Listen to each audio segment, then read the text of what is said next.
মধ্যপ্রাচ্যের আকাশে ড্রোন ও ক্ষেপণাস্ত্রের গর্জন এখন প্রতিদিনের চেনা বাস্তবতায় পরিণত হয়েছে।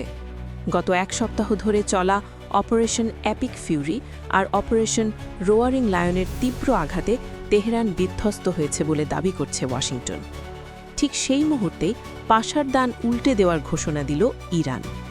গত ২৭ ফেব্রুয়ারি পারমাণবিক সংলাপ ব্যর্থ হওয়ার পর দিন থেকে যুক্তরাষ্ট্র ও ইসরায়েলের যৌথ সামরিক আক্রমণের মুখে পড়ে ইরান।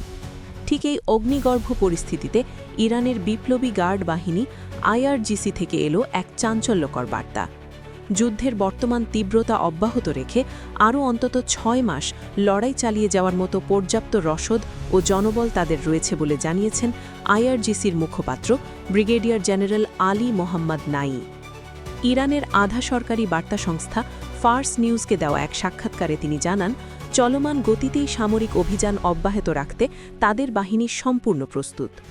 গত ৭ দিনে ইসরায়েল ও যুক্তরাষ্ট্রের ২০০রও বেশি সামরিক স্থাপনায় ড্রোন ও ক্ষেপণাস্ত্র হামলা চালিয়ে তেহরান বুঝিয়ে দিয়েছে যে ডোনাল্ড ট্রাম্পের সব ধ্বংস করে দেওয়ার দাবি সম্ভবত মুদ্রার কেবল একটি পিঠ মাত্র।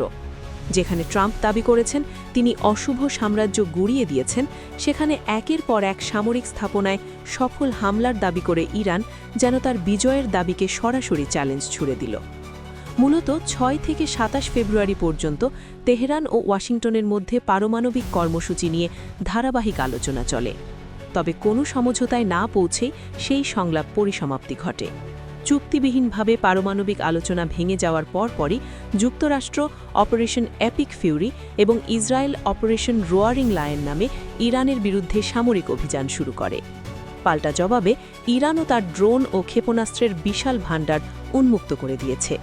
শুধু রণাঙ্গনেই নয়, রাজনীতি থেকে অর্থনীতি সর্বত্র শিকড় গেড়ে থাকা এই আইআরজিসির পাল্টা আঘাত হানার সক্ষমতা এখন গোটা অঞ্চলের সামরিক ও রাজনৈতিক সমীকরণ আমূল পাল্টে দিচ্ছে বলে মনে করছেন বিশ্লেষকরা।